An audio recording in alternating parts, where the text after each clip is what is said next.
And then Luke Radowski. And we'll be recording this, and as people come in, like I know Joe Friendly's going to be coming in later, he'll probably only get half of the Internet Skeptic's presentation, but he's already seen some of it on the internet when I traveled to Dayton, Ohio. So I'm going to start right now. So welcome everybody. My name is Paula Gloria, and I'm the host of the daily public access TV show called Farther Down the Rabbit Hole. And the Internet Skeptic that I'm going to present to you tonight was an answer to a prayer of mine. And that was to really understand the science behind global warming. I didn't want to take it on anybody's authority, whether it was or whether it wasn't so. I had a certain intuition based on a time when I was a charity director and I had money to try to help good causes, that I was terribly frightened about Y2K. I was actually in India at an ashram at that time. 3 days I wouldn't get out of my bed from December 30th until January 1st. And when January 1st came around and the end of civilization didn't happen, I felt really stunned. Now, most people didn't get so invested in what was happening because most people weren't in the position of being newly rich to try to help right the world's wrongs.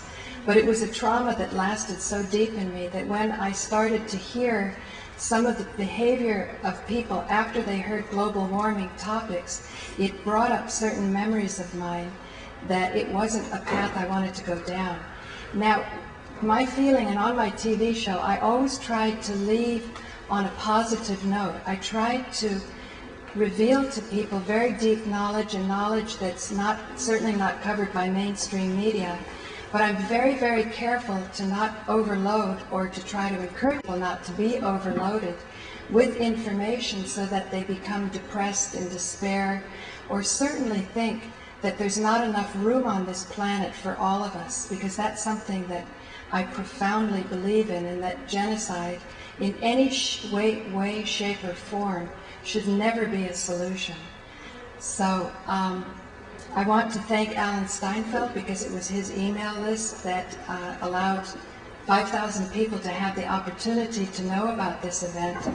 And the last I checked, about 600 people had opened it up, and about 100 had actually clicked through. That email is very rich, and the links are very rich to it. There's not only an after presentation discussion on the lawn of Dayton, Ohio, with a Yale scientist who went to school with George Bush Sr. and who I'm always engaging in conversation about the world situation. He's a Republican, but upon deep consideration, he profoundly believes that we should reconsider being in Iraq. So I think the important thing is that we keep our hearts and our minds open, and that we can keep working together as a community, and that if we have differences, these differences are going to make our ultimate understandings far more richer, more profound, and more effective in manifestation in the planet, which is what we want to do. We want to create new realities. We don't want to think about them. We don't want to worry about them, but have a feeling that through science and through the ability to critically use our faculties, we can have a life that's far richer and more rewarding for all of us than we have so far. So at this point, what I'm going to do is turn it over to Alan Steinfeld to talk a little bit about new realities. I've just said I'm the host of Farther Down the Rabbit Hole, which is dedicated to politics and spirituality. And now here's Alan from New Realities. Thank you. Thank you. Thank you. Thanks everybody for coming, whoever did come. And I know that people tend to believe the authority, whoever the authority is. So if someone like Al Gore says there's global warming and there starts to become a momentum behind it, everyone starts to say, well, there's global warming. And I'm not saying there isn't. I'm just saying, let's look at everything. Let's question everything. It's obvious that the environment is being destroyed, that no one's going to question that pollution has affected the planet, has wiped out species, has destroyed forests, have poisoned people in the cities. Water supply, water being our most valuable resource, is now threatened. There's so much to look at and question, but really we have to question all of it. Who's telling us what? And that is why I actually haven't seen Bob's presentation, but that's why I'm open to seeing what the Internet Skeptic actually does have to say. And then I'll make my decision, you know. I look at all realities and then decide which one makes the most sense to me from the position that I'm in. So who knows? I mean, maybe, as people have said, the whole solar system is heating up, and the Earth being part of that collective is just one, just another part of that, and that there's more factors than that we're aware of. So that's what I'm here to find out tonight, and then all of us will make our own decision. And I just say, keep questioning everything people tell you, and let's form our own ideas, because that's the way things like alternative media will have a stronger voice. Otherwise, it's Al Gore on NBC telling us what's happening. Unless we have alternative media, we'll just have to accept Republicans or Democrats. There's no middle ground. So let's look for the middle ground and look for every place that's not black and white. So that's why I'm happy there's someone who's done their own thinking here and come up with his own conclusions, and that's why I'm here to come up with my own conclusions. So thank you all for coming, and Luke has a few words to say.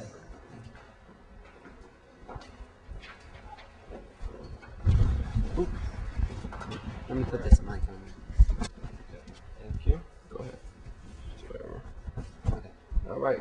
Thank you, Paula, for having me. It really means a lot. My name is Luke Radowski. I'm one of the main organizers of the 9/11 Truth Movement here in New York City. Now, you probably ask yourself, 9/11 Truth Movement, what does it have to do with global warming? But when you really think about it, it has more similarities than you think. But if you're an American who really doesn't think, who just watches TV, when you first hear global warming, you just think Al Gore is a hero. You think eco-crimes. You think people are evil. You think of carbon emissions. And when you watch TV and when you think of 9/11, you hear of Islamic fundamentalism. You think of one man in a cave organizing everything. But with the internet, you're really able to think for free. You're really able to think independently, away from the mainstream corporate media. You're able to be more freer than you ever thought before. And you're able to use your mind. And you're able to hear more than one side of the story. And that's why it's really important. Even though there's not a lot of people here, there must be a lot of great people here. It's not the quantity, it's the quality of the people here. And again, a lot of stuff we don't understand. We watch TV, we hear one story. When we do our research, when we study, when we investigate certain topics, we really understand it to a bigger extent. Now, if you do your research, you understand the truth behind global warming, and how the global elite want to do a global tax on everybody. How the global elite want to put RFID chips in everybody's garbage cans. You understand how the global elite are using global warming as a way to get their power, as a way to get their new world order. Now, if you do your own research about 9/11, you also understand that the family members, rescue workers, which were affected by 9/11, have questions about 9/11, which were never answered by the Commission report. You understand that the Bush and Bin Ladens do business together with the Carlyle Group, with Arbusto Oil. You understand that the government's covering up a lot of important information about 9/11. And that's what it's about. It's about hearing another side of the story and thinking for yourself independently, being smart. Because a lot of things we're not being told. You know, again, you look at 9/11, you think of George Bush being a hero. You think of global warming, you think of Al Gore being a hero. When in reality, left, right, it doesn't matter. Democrat, Republican, it doesn't matter. Liberal, conservative, it doesn't matter. It matters that you're an American and you care about this country and you care about the truth. That's what matters. That's what should care. And sadly, we're not getting that on the media. We're getting that on the internet. We're getting that from research, from thinking by ourselves, from researching it by ourselves. And that's what it's about. That's why this country is beautiful, because we get to think for ourselves. We get to express freedom of speech. Now, again, the internet is a beautiful, beautiful thing. We don't hear everything. Democrat, Republicans, they're really working together. towards a new world order, towards more power and control, and they give us a fake choice. It doesn't matter if it's Gore or Bush. They all want power. They all, want to destroy, really, humanity, really, to be honest with you. And it's for us. And it's for the internet, and it's for movements like the 9/11 Truth Movement and the Truth Behind the Global Warming Movement to take this back. It's people's movements like this which are really going to take this country back and save this country from where we're going through right now. And I would like to thank everybody for coming out, even though it's not a lot of people. It's a lot of great people here, and that's what really matters. So thank you guys for coming out, and I just hope you guys enjoyed the program. There's free DVDs and flyers for everybody here. It's a free DVD unless you watch it and pass it on. So check out the free DVDs and flyers. Check out the website, wearechange.org. Thank you.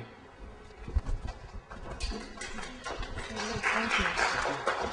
So, like I say, it's all about having an open mind. Now I'm going to be turning this over to the Internet Skeptic, and he's going to make a presentation for about an hour, and then by that time I'm hoping there's a few people that are going to be coming late, and we're going to enter into the more dynamic part of the evening, which will be your questions, because the new media is you. So express it, and if any of you are shy, I know someone's coming later, we'll put them in the back where they won't be on the camera. Okay, well, we'll work that out later. So I'd like to introduce, do you want me to say your name? Okay, Bob Wagner is the Internet Skeptic. Thank you. All right, well, thank you, Paul and Alan. Thank you.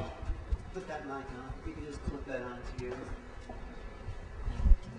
You want to talk into here? Or just put this is a wireless here. Oh, the wireless won't work because this thing interferes with it. Oh, it will? Yeah. Okay. Let's forget Do you have a wired one? that. No, that's okay. That will pick up that.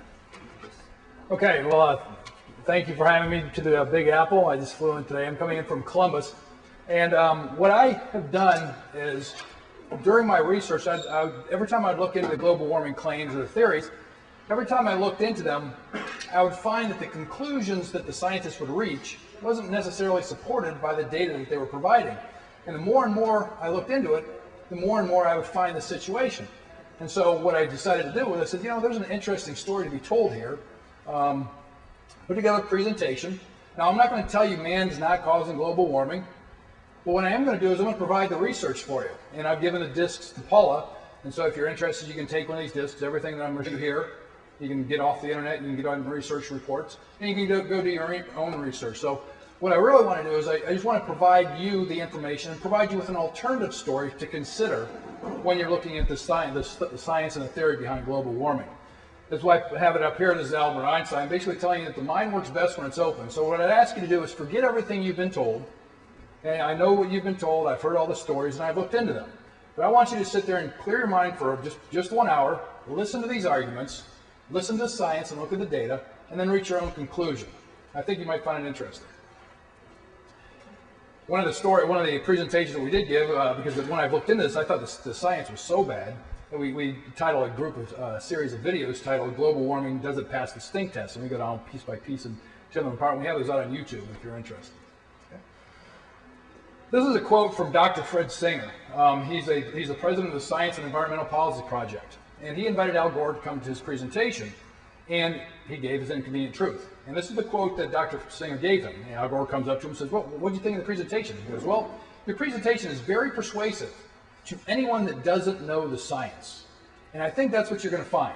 You can take the data and the graphics that they show, and they can make a great story for it, but if you understand science and understand what they're doing, you'll probably reach a different conclusion than what you're being told. This is what global warming is. Okay? Global warming is that we have greenhouse gases. The sunlight comes in, warms the earth, heats it up, and then at night it releases infrared radiation, and that infrared radiation is trapped by these greenhouse gases, causing what's called the greenhouse effect. Does anyone disagree with that theory? Because that's what we're going to address. What about the greenhouse gases? We're going to get to that. What does the good question though? What does most people think? What's the most significant greenhouse gas? Water. CO2. Water. I'm very glad to hear that. Most people, every time when I give this presentation, what do they say? CO2. CO2. Okay. Teeny little piece. Very good. Okay, well, you're right. And we're not talking a teeny little piece. We're talking a very teeny little piece. Okay? Extremely teeny. Nitrogen makes up 78% of the atmosphere. Oxygen makes up 21%. The others, 1%. CO2 is 380 parts per million. That's 0.038% or 0.00038. That's all the CO2 there is in the atmosphere. And that's all of CO2. Man produces 5% of that, which is 0.00019 or 0.0019%. So man produces a sliver of a sliver. If you take a look here, this is the atmosphere. This is all of CO2. This is man-made CO2. It's so small you can't even get the slivers on it. That's all it is. But yet you're being told that this little sliver here that doesn't even graph is causing all this catastrophic problem. Now what it is it's all about absorption of infrared. That's all it is, trapping heat. Well, I heard someone say water vapor, and when I say what's the most significant greenhouse gas, they say water vapor. Why? Well, take a look here. This is a spectrum, absorption spectrum of the infrared spectrum. Down here you have the wavelength, and here you have the total absorption. This is the total atmosphere. This is the graph of the absorption of infrared. These are other greenhouse gases. Do any of these greenhouse gases look pretty similar to this one? Does that look a lot like that? Well, that's water vapor. As you can see, water vapor absorbs almost across the spectrum. Tremendous amount. This is CO2. These three little spikes of infrared absorption at 2.7, 4.3, and 15 microns is all that CO2 absorbs. But if you look carefully, I draw perpendicular here, you'll see that the first at 2.7 overlaps with peak absorption at water vapor. So you can have no CO2 there and it wouldn't change at all because water vapor overwhelms it. Over here is essentially the only peak that's unique to CO2. And you can see it forms that little tiny bump. Okay. Then over here at 15, it has a little bit of a bump also created by CO2. But that's all global warming theory is. This little bump and this little bump. Take a look at it again. This one, you can wipe out the blues because water vapor does that one. This little area here is unique to CO2. And this little area over here.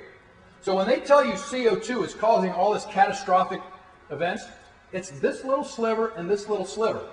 But most importantly, man produces only 5% of this. So you've got a little pimple here. Man's not even the whitehead on this pimple. It's that little sliver up here at the very top. That's all there is behind this global warming theory behind CO2. Okay? Now, if you take a look at it at 15, if you notice that this one, it cuts off at 15. So I just blew it up, took a look, and sure enough, out there, this is water vapor, and this is CO2. There is an area out there where CO2 is unique. Okay? But once again, man's only producing 5% of this small little area. If you take water vapor and CO2 and overlap it this way, you can see there's only two little areas that are unique to CO2. So this is the whole theory. You ignore all this blue, and these two little yellow spikes is what is man-made cause global warming. And you have to ask yourself, is that a reasonable theory? With all the data. You mean 5% of that yellow or that 5% of this yellow. Okay? Because you have 100% of the CO2 in the atmosphere. Man produces 5% of the atmospheric CO2. A very small sliver of this. You're talking that little bump here versus this entire spectrum. So as far as the entire absorption, that 5% of this small area is basically negligible for the entire area of infrared absorption. Who makes the 95%? Who makes that Mother Nature makes. Mother Nature is a huge producer of CO2. And we're going to get to that. We're making it happen. Okay? We're making it right now. The other thing is that the existing CO2, remember there's only that little sliver of infrared anyways. So there's only so much to absorb.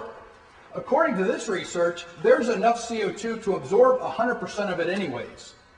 So by adding more CO2, you can't absorb more than 100%. So if we were to double CO2, according to this research right here says that currently the level of CO2 in the atmosphere absorbs 100% of the infrared radiation by 10 meters to begin with. If you were to double CO2, you would simply reduce the 100% absorption to 9.7 meters. So even if you increase CO2, you can't absorb more than 100% of radiation. If you're already absorbing 100% of it, you can't be causing warming. And the last little part is, what exactly is carbon dioxide anyways? What is carbon? Carbon is the fundamental element of life. Organic chemistry is the study of carbon. Okay?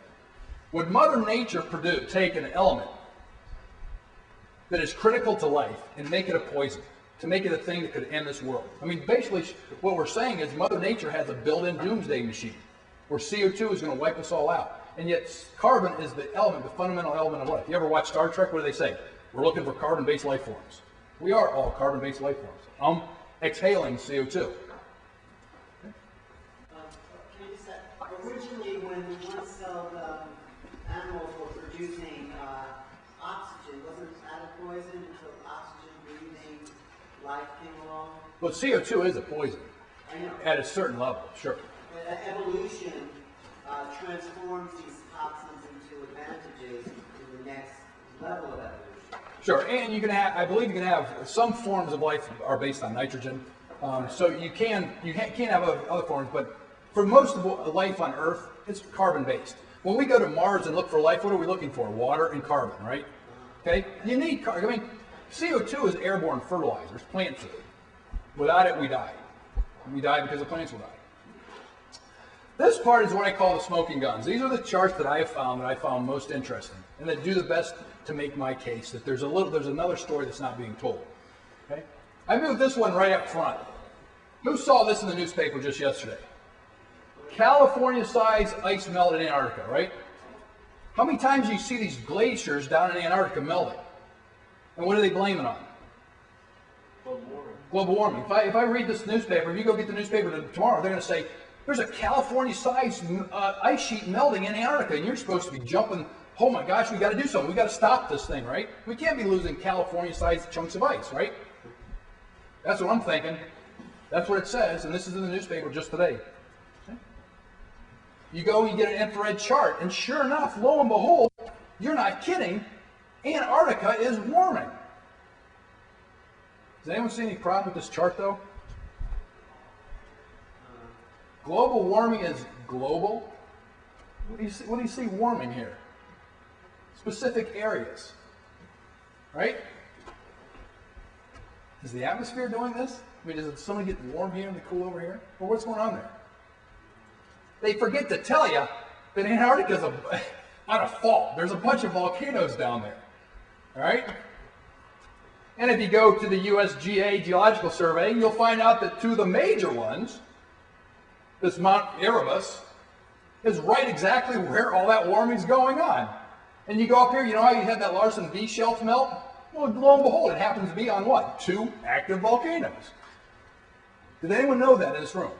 No. I didn't know that until just yesterday. And I started looking into it, and that's what really surprises me about this global warming theory is every time something pops up and I go look into it, they tell a great story, but when you dig underneath it, there's a lot of stuff they forget to tell you. And this is what I just find fascinating. I mean, how could you not tell people that it's on top of an active volcano?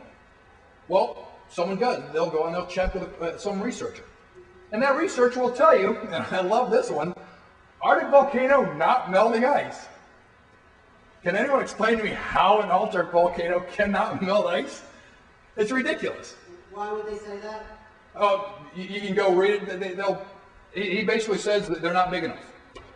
So just by coincidence, the area where the volcanoes are is warming and melting, but it's not being caused by the volcano. Are they active? Yes. Okay.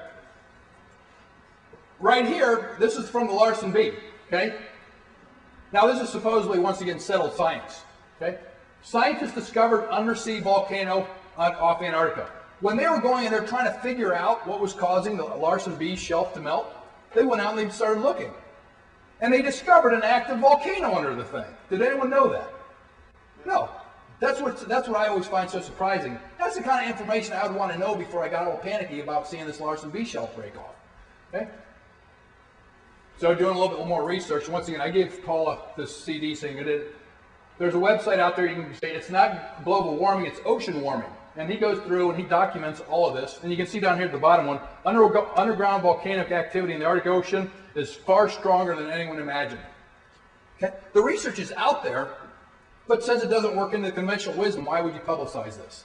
If you're going to do a story on global warming, are you going to do it that, by the way, the volcano's melting it, or are you going to say make it look like to climate's melting it. Of course you're going to make it sound like climate's melting it. Volcano melting, it's a natural thing and it doesn't sell any newspapers. If you really dig into the research, you'll go down there and you'll see that whenever they label these things, they know about it. Melt fissure from hot water from volcano. So if you do your research and dig into it, they know about it. They point it out. Okay? This is on the Ross ice shelf. Okay? And this is just one of the graphics that I showed that shows you that they know and they do label these things that the volcano is melting. This is the other thing I found interesting. And they're always showing Antarctica melting. Well, Antarctica literally doubles in the size of winter. Did anyone know that? The natural change of Antarctica is to double in the winter and shrink back in the summer. It doubles every year. Yes? Well, actually, the amount of ice that from every winter actually has been reducing over the last close to 100 years now. Sure, and that would be consistent with the warmer ocean. But I agree. But my point is, seeing these giant ice shelves break off, the thing doubles every year. It's not amazing to see Antarctica losing. I mean, this is probably Southern California right here. It creates and destroys it every single year. That was actually shown in NYC the penguins and talked about it. What, did it? By extension. Yeah. I didn't see the inconvenient truth, though. This is the North Pole. No, wasn't that? Yeah. This is the North Pole. This is what's even more amazing to me. This is the ice area in millions of square kilometers. It goes from 5 to 15. It triples every winter. So when they're talking about the melting of the North Pole, it does it every single year. It triples and then shrinks, triples and shrinks. But it's shrinking to a smaller and smaller size. One area it is. But once again, it's consistent with the oceans, not the atmosphere. I mean, that doesn't explain why. I mean, the East River used to freeze every year in New York. Yeah, To go back over 100 years, and that has not happened in a very long time. sure. That was called the Little Ice Age, and we'll get to that. Okay? This is another thing. You know, they're showing Antarctica melting. Does anyone ever bother to take a look at the temperatures down in Antarctica? They never get anywhere close to zero. You know, it's sub-zero. That's why it's all ice. Okay, so when they're talking about these things melting because of global warming, the atmosphere down there is extremely cold. That's why it's snow. I mean, it's below freezing. This is the North Pole. Every once in a while, it does annually get near zero. Okay, but it's kind of hard to argue that global warming is causing the melting when the atmosphere never gets anywhere near zero. I don't think ice melts unless you get above 0 degrees, and it looks to me like the warmest it gets is minus 30. Okay. Yeah. Well, this is something you might have seen. This is Republican Joe Barton versus Al Gore. Recently, Al Gore appeared in front of Congress to give his presentation. And Mr. Barton points out, on this point, Mr. Vice President, you're not just off a little, you're totally wrong. Right? Now, why in the world would someone get there in front of C-SPAN, in front of the entire world, and make a claim like that, unless he had something to back it? And he points out, in your movie, you display a timeline of temperature and compare it to CO2 levels over a 600,000 year period, reconstructed from ice core samples. You indicated that this is conclusive proof and link of increase and the link between increased CO2 emissions and global warming. Okay, Al Gore, if you ever watch his movie, he shows you CO2, a chart of CO2 and temperatures. And he claims that the CO2 is causing the temperature to increase. Does anyone disagree with that? Yeah, because it leads it instead of lagging. We're going to get there. Okay. You're not allowed to answer any more questions. You're stealing my show. Would anyone disagree with that Al Gore shows CO2, and he implies that the CO2 causes the temperature increase? Now, anytime you've had basic science, you learn about the independent and dependent variable. Well, the key is, anytime you do a time series study, the cause has to lead the effect, right? I have to drink a fifth of vodka, then I get drunk. It doesn't make sense for me to claim drinking that vodka caused me to get drunk unless I drank it first. Now, if I get drunk today and drink it tomorrow, it doesn't make any sense. Okay? So the key is the cause has to lead the effect. Who's Al Gore working for? Probably himself, No, I think. I don't know. no, because someone's feeding him the info. Who, Al Gore? Yeah. Oh, Lonnie Thompson. Have you seen his movie? Yeah, I did. Yeah, Lonnie Thompson. I mean, if you go to Ohio State, they've got this all wrapped up. Are you Columbus, Ohio, or Columbus, Georgia? Ohio. And so I've been giving this around Ohio State. And every time I give it in Columbus, I invite the Bird Poll Research Center to come and ask questions like you're asking. Well, let's take a look at the chart. Right? This is their chart. This comes from Vostok. This is ice core samples from down in Antarctica. And sure enough, you have a CO2 chart and a temperature chart. Right? And when they show this thing, it looks pretty convincing. Up, up, down, down, and it looks pretty well correlated. The problem is the timeline. And what I did was I took this period right here and I blew it up so you can see what I'm talking about. CO2 is at a very peak level, absolute record high. Temperature, though, if you look at temperature down here, falls through the floor. So previous periods when CO2 was at a record high, temperatures fell through the floor. And if you do a correlation study, what you find is that temperature leads CO2 by about 800 years, meaning that temperature heats up the Earth, and then things start to grow, and then CO2 goes higher, not vice versa. CO2 does not cause higher temperatures, temperature causes higher CO2. And that's what I was always taught until this global warming theory comes around. Things start to grow, then they produce CO2. Okay? Their own chart shows that. Al Gore doesn't get that detailed on it. Okay? But that's what Joe Barton is talking about when he says it. This is also well known. This comes from one of the blogs where they debate about this. Okay? And he says, thanks for taking the time to refute and show some points. I still have a problem with the CO2 lags temperature rebuttal of the Real Climate. Real Climate is a website where the real climate scientists debate this stuff. And this guy's gone there and he read their explanation, which you can do. It's a pretty weak explanation, but he points out he points out simply it seems to be incredibly lame. Okay? If you go there, you can read how a global warming scientist would explain this, and it doesn't pass the stink test, is what I say. Okay? Their data just simply doesn't prove or support what they're claiming. Here's another problem they've got. This comes from Al Gore's actual book. I asked this question to Lori Davis when she was at Ohio State, and she didn't like it one bit. Okay? But if you take a look here, you've got CO2 and temperature. This is that scene when Al Gore gets in that crane and he goes up there and he's pointing at, this is CO2, this is CO2, it's record highs, right? You're supposed to be scared to death. But the problem he did was he forgot to mention that there's a temperature chart below it. When he's pointing out record high CO2, his temperatures are actually falling. More importantly, he has previous peaks in temperature at much lower CO2 levels. Here's peak 1, higher than the current level. Peak 2, higher than the current level. Peak 3, higher than the current level. Peak 4, higher than the current level. And peak 5 is higher than the current level. So all the previous peaks on Al Gore's own chart shows that temperatures are below that level that we currently are, and yet his own CO2 chart shows that we're at record highs. One other interesting thing, I'm just going to throw it in for you to think about. They get these temperature charts from ice cores. Does anyone see a problem with using ice cores as a method of measuring temperature? What is ice cores? It stops recording at 32, right? And that possibly is the reason why you see these sharp spikes and drops. Normally, you would see all of a sudden it hits a certain temperature and then there'd be a gap in the chart because you evaporated or you melted it. There are no gaps in this chart, meaning that over the last 650,000 years, there have been no warming periods in the Antarctica that got above 32 degrees or slowed the warming, or dry periods which would have basically evaporated or evaporated the glaciers. Or if it did, we wouldn't know about it because it wouldn't be in the Bingo. A great example is with Kilimanjaro right now. Kilimanjaro has just melted down, and then they got the El Nino new snow. So you have 10,000-year-old snow, and then you have fresh snow. If you're charting it like that, you would have a gap between 10,000 years ago and today. You see that happening today in a glacier. There are no gaps in this chart. That's the first thing I'd start to say. There's a little problem with this data. Okay? This is just a zooming in the most recent there. We're below the most recent major peak, and we're below the peak, what's called the medieval warming period, even according to Al Gore's own chart. The other thing is when you create a model like this, you got to have good data. I mean, you have to have consistent, good data.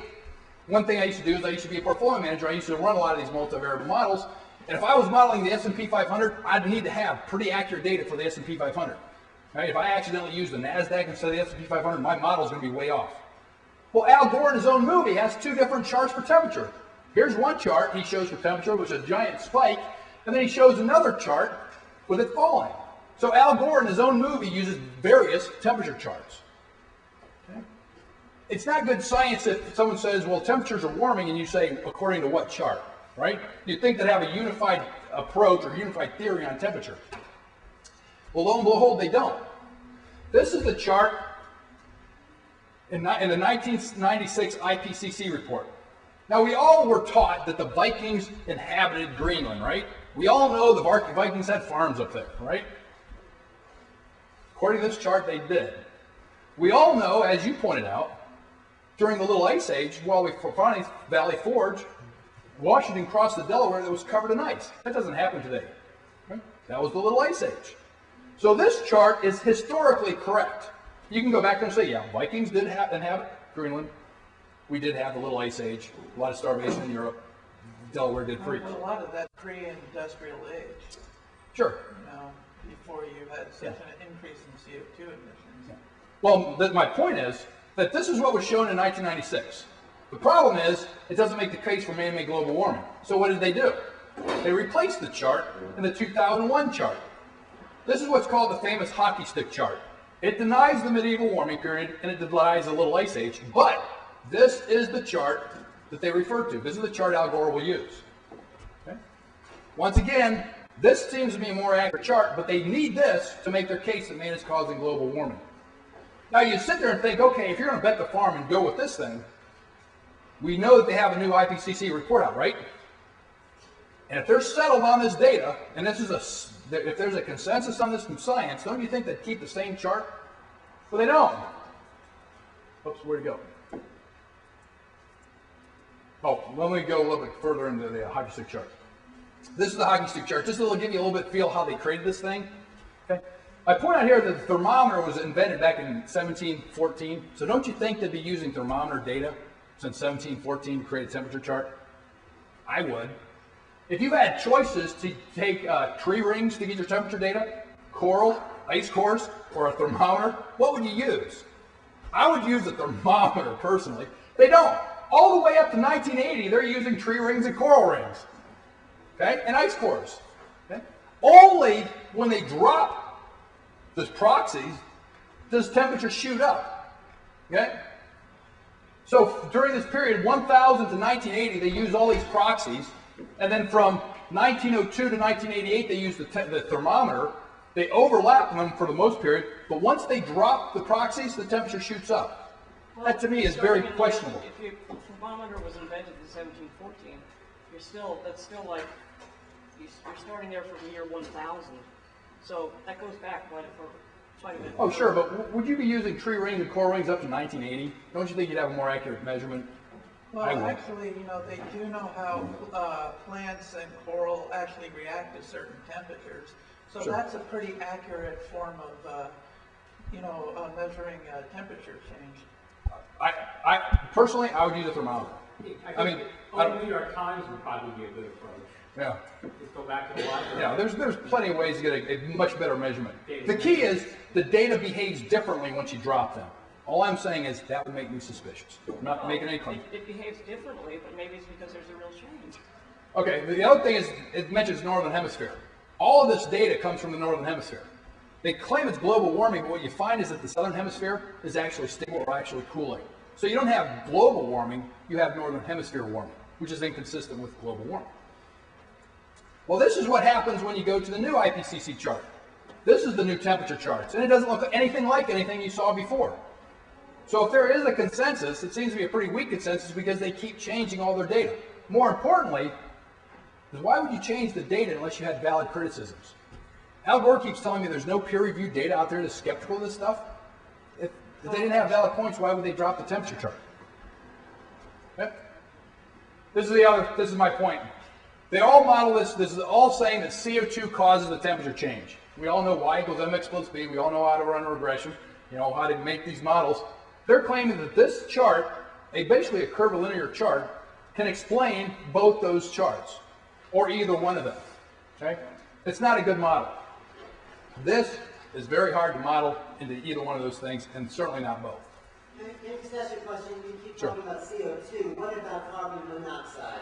That is the pollution from cars. CO. Mhm. Where does that go? What's the effect of that? Have they measured CO? You know, I don't even think, we'll get to a global warming potential chart here in a little bit. I don't even think they consider CO a global warming gas, but we'll get to that and we'll find out. Okay. It's so, Is it paint though after? yeah, I was going to say that one would be so low anyways. We can get up there. Yeah, Oh, I see. just like methane and things like that. It's a long time ago. Oh, I see. This is another issue. Okay, remember you have CO2 that has a gradual increase, but temperature swings all over the place. So it's hard to say something that gradually increases is causing something that's so random. But more importantly, this is a chart of temperature, which is the blue line, and this red and the yellow line is CO2. So it's a gradually increasing, this is a logarithmic type of a chart for those who like science, versus almost a random variable. The important thing here is, prior to 1950, you can see that the slope of CO2 is very flat. Okay? After 1950, there's a gap there, you'll see that it becomes very sharp. So this black arrow is the slope of CO2. Now you would think if the slope of CO2 changes, meaning CO2 is rapidly increasing, and it's causing temperature change, wouldn't you think temperature then will rapidly increase also? Okay? Well, here's temperature, and here's the slope prior to 1940, and you can see this is the slope of temperature. Somehow, during a period of rapidly increasing CO2, temperatures actually fell between 1940 and 1980. So for a 40-year period, temperatures fell during rapidly increasing CO2. But once temperatures rebounded, they rebounded at the exact same slope as prior to cooling period. So a rapidly increasing in CO2 did not change the rate of increase in temperature. Once again, if CO2 is causing it, why doesn't the slope of temperature increase change? Just a question. Are you done with the hockey stick stuff? Because you didn't mention, I know there's time constraints, and 2 Canadian statisticians demolished that whole. With a random, yeah. Bottom, yes. I didn't get into it, but yeah, if you just plug in data randomly. Could you repeat the question? There's a lot of problems, and I encourage everyone to take a look at the hockey stick chart and just do a Google search for it and look at the arguments for and against it.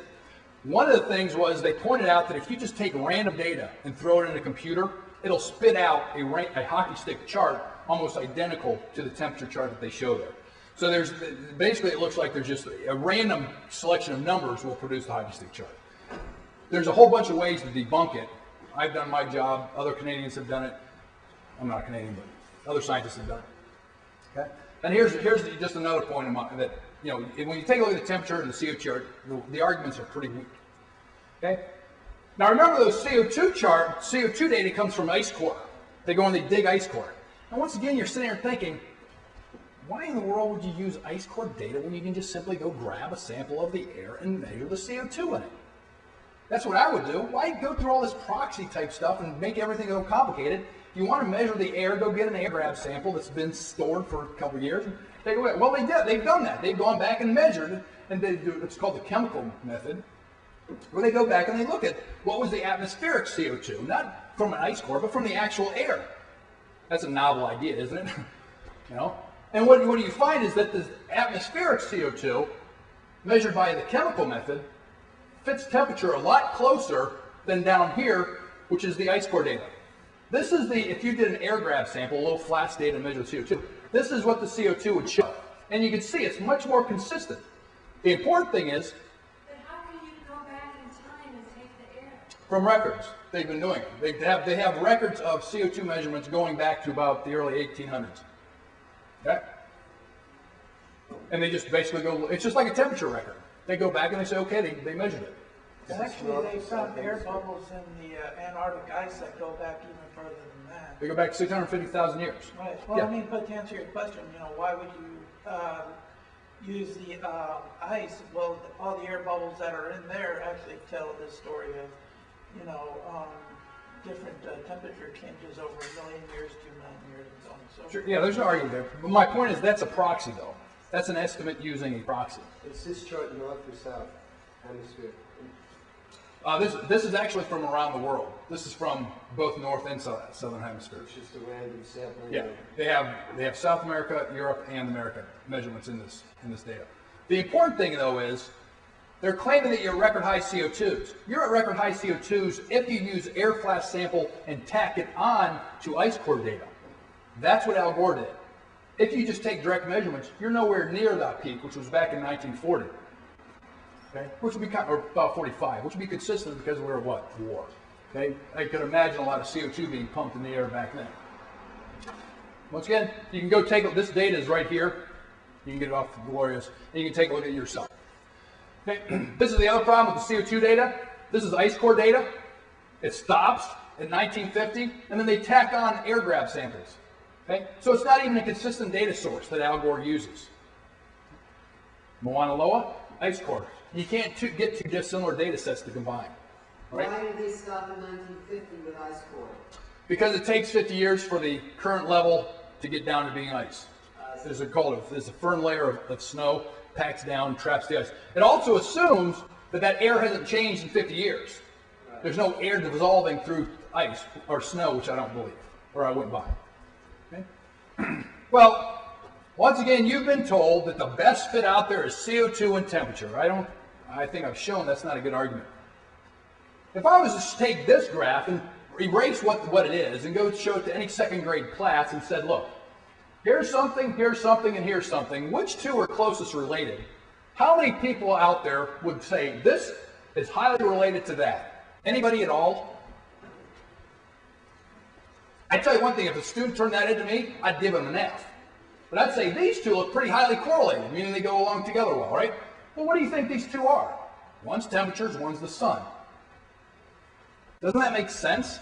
As the sun heats and cools, the earth heats and cools. That doesn't strike me as a leap of logic, but they're telling you, ignore the sun. This curvilinear chart is what's mostly related to this basically random variable. Does that strike you as a solid model? It doesn't to me. Okay? I know one thing, if a student turned that into me, I'm giving them a big F. When did we start to measure the hot and cold of the sun, the heat and cold of the sun? They use sunspots, so it goes way back, but this goes back to the 1750. I see.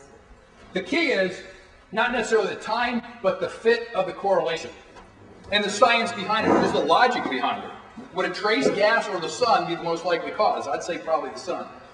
Down here, there's actually a formula. It's called this Stefan-Boltzmann formula, and it basically points out that, in other words, the temperature of the Earth only depends upon the surface temperature of the sun, the radius of the sun, and the distance between the Earth and the sun. There's a mathematical calculation for it to tell you how warm you're going to get. Okay? Here are the ice caps. All right? Does it look like a polar ice cap to you? Well, they are. And I'm telling you, things are. It looks to me like these polar ice caps are melting, right? 1996, 97, 97. I'm saying we got a serious problem, right? If this is a polar ice cap and it's melting, don't we have a big problem? Would anyone disagree with me? Well, it's seasonal, isn't it? Well, this is Mars. Okay? Mars is also, believe it or not, going through global warming. Okay? Climate change hits Mars. Those are Mars's polar ice caps. They're melting also. And you find the same thing on Pluto. So what you have is you don't have global warming, you have solar system warming. Okay? Once again, the sun is the common thread or the common denominator between all of them. The sun heats up, you'd expect the solar system to warm up. Okay? And I don't think you see many SUVs up on Mars. This gets to the point earlier. Most people don't know that water vapor is the most significant greenhouse gas, responsible for 95% of the greenhouse gas effect, or thereabouts. Did anyone other than you know that? Or did they ever tell you that? Okay. This is CO2, and this is what I have a real problem with it. Once again, if you're thinking about modeling something, you look for the most significant variables. I wouldn't sit here and say, you know what, here's our problem. I'd sit there and say, there's something changing water vapor, not CO2, but they focus on CO2, which is, to me, odd. This is just that. This is a chart of temperature. You've got latitude, North Pole, South Pole. You have altitude, and you have temperature. Does that look an awful lot like this? I mean, did I just duplicate the chart? Who wants to take a guess at what this is? We got temperature here. What is this? That's atmospheric water vapor. They're almost identical. Okay? Put them next to each other. I can't even tell them apart. I sometimes get them mixed up. I have to remember this is the temperature one. Okay? Where the water vapor is, the temperature is. What produces water vapor? Trees and the oceans. Okay, so when Al Gore tells you to go plant a tree, he's saying basically go produce a water vapor creating greenhouse gas. Less trees now because of deforestation? Yes and no. There's a lot more trees. There's fewer acreage, there's more trees. In the northern hemisphere, where the warming's occurred, has a lot more trees, and we're going to get to that. A lot more trees than they used to be? Yeah, we're far more dense. Really? I'm not sure why that. I wouldn't say something unless I could back it. Trust me on that How one. do we get more trees with the deforestation? The deforestation, as you're going to see, occurs mostly in the equatorial zone. We're going to get to that. Okay. And once again, don't take my word for it. These are the things I found fascinating. I reacted exactly like you. I said, no way. Right? I've done the research for you. All you got to do is go read it. Well, actually, there are more scales from urban sprawl. Well, I'm not saying that they haven't cut down trees, but there's a lot more trees than there were. And the forests are far more dense than they used to be because we had fire prevention. So there's simply more trees, maybe not more acreage, but far more trees. And we'll get to that. Trees are the major source of water vapor over the land. Oceans are the major source over the oceans. Okay? This is one of the situations where they don't know what they're doing and they're just writing something. And when a scientist is just writing about what he's thinking, he puts it down and he's not thinking about what he's doing. But this is an example of, when you're talking about a science, you typically look for controls. Right? You want to be able to compare one versus the other one, change something here, and then compare what the change did. And so I was thinking, where can I find a control for an area where you have water vapor and CO2 and then no water vapor? And so I did a little research to try to find that out. Well, guess where it occurs? Down in Antarctica. The ocean comes across, it is very moist air, warm air, and as it goes across Antarctica, it loses all that water vapor in the form of snow, so that by the time you get to the interior of Antarctica, there's no water vapor. And you want to know what happens when you get to the interior of Antarctica? You got some seriously cold temperatures. And you want to know what they point out? Say, the extreme dryness of the air caused any heat that is radiated back from the atmosphere to be lost instead of being absorbed by the water vapor in the atmosphere. So when they aren't making a case for CO2 or global warming, they'll tell you it's water vapor. Right there it is. You can go check it out yourself. They say the reason it's so cold in the interior of Antarctica is because there's no water vapor. There's CO2 there, but there's no water vapor. That's why the temperatures plummet. They'll even tell you that. Okay? The other problem they have is you've got parallel warming over both the oceans and land. Global warming doesn't heat the oceans. Infrared is absorbed in the very top layer of the ocean, a millimeter thick. Okay? The sun, the other parts of the spectrum warm the lower oceans, and according to their own charts, they show the oceans are warming. And heat rises and doesn't fall. So you'd have to sit there and think, you know what? You've either got two phenomena going on. Something's heating the oceans and something else is heating the atmosphere, or the same thing that's heating the oceans are heating the atmosphere. I'd be willing to bet it's the later. Okay? Because once again, global warming doesn't impact, especially the deep oceans. Virtually 100% of the heat flow into the oceans is from solar radiation. Okay? And once again, the IR is absorbed in the top. It's called micro layer. Who said that? Whose quote is that? I don't know. You have to get the CD. You can go do a quote. It's all over the internet. But all you got to do is take this quote, Google it, and it'll pop it up. Or maybe it'll be linked in the presentation. Actually, what they're finding right now is that there's a huge increase in CO2 in the water, actually preventing any heat being released from the oceans. In fact, that's been shown, over the last 20 years. CO2 is being trapped in the oceans. In fact, they've been charting that with the rising dead zones throughout the northern hemisphere. I haven't heard anything about that. That would be a totally different phenomenon from global greenhouse gas effect, though. That's trapping of the infrared. Whereas the oceans... It's trapping these CO2 emissions. Yeah, but once again, the infrared doesn't penetrate the oceans. It would have to be a different phenomenon. Okay? Once again, this is just, I want to show you the CO2 cycle, and what I want you to see here is since 1960, it's gone from 320 to 380, an increase of 60 part per million. Now remember that number, and we're actually going to get to what you're talking about. Okay? Oops. Okay, 60 parts per million increase in CO2.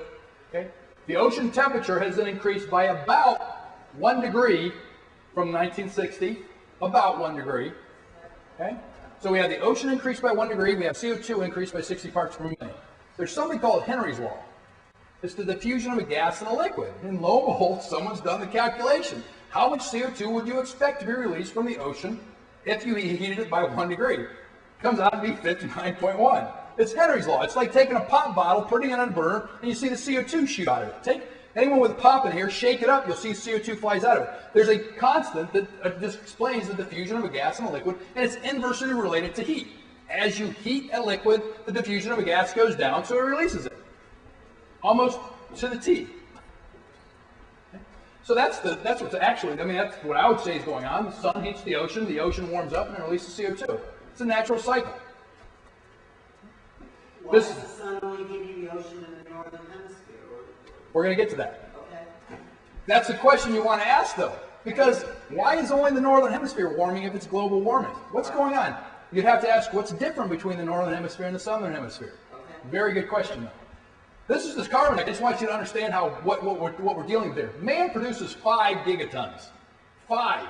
Okay? The oceans alone, with their normal exchanges, is over 20 plus times that.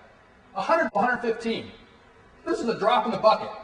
The normal variations of the oceans alone are 3 times what man produces. Just the normal variation. Trees breathing. How many people knew trees produce CO2? It's photosynthesis. Well, that's oxygen. Respiration. Trees respire. They produce CO2. 40 to 50. 10 trees breathing and rotting and decaying produce 10 times more CO2 than man does. Man's a drop in the bucket. I thought they produce oxygen, trees. They do. They also produce CO2. And CO2. Yeah. In the wintertime, they have no leaves, right? Right. But they still live, so they have to breathe. Okay? This is Mother Nature when she gets angry. When she produces CO2, she produces a lot. Okay? You can just read through this and you can see that when Mother Nature gets angry, she produces more CO2, nitrous oxide, than you could ever shake a stick at. You could take it and build a football field 600 miles high.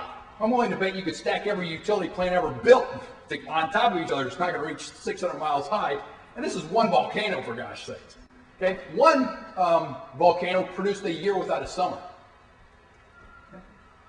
Now, when we're talking about the thermometer, right? You start to think about, well, when you do a study, Paul, I'm going to probably run out of time because of all the questions. But when you think about thermometers, you sit there and say, okay, well, why don't we go find the longest track record, a continual track record of the thermometer data in the northern hemisphere? That's what I would do. Well, you go to Albany, New York, right here in New York. The longest continual track record of a thermometer measurement of temperature comes from Albany, New York. And you know what you find? In 1822, it's 49.2. In 2005, it was 49.2. And you're saying, wait a minute, Internet Skeptic, you're cherry-picking data. You're doggone right I did. Okay? But I'm not going to stop there. I go and I download all the data and I run a regression on it. What do you think you get? You get a negative slope. Temperatures on average, according to the longest continual track record in the northern hemisphere, Albany, New York, shows that temperatures have actually fallen over the last 150 years plus. Don't take my word for it. Do the data yourself. Well, the last 5 hottest years have been within the last 10. Sure. This is in the last 10. Well, yeah, but I mean, this is... That's my whole point.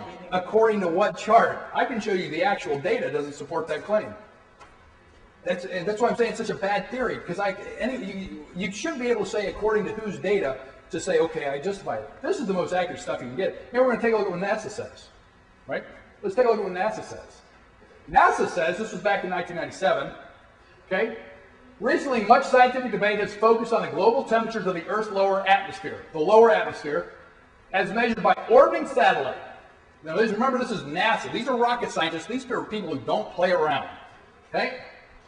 And they're not going to use ice cores and coral rings to get their temperature measurements. They go bring out the satellites.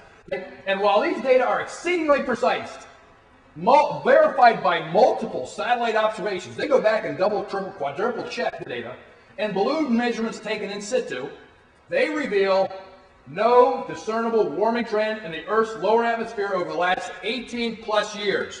Now remember that one chart I showed you showed cooling between 1940 and 1980.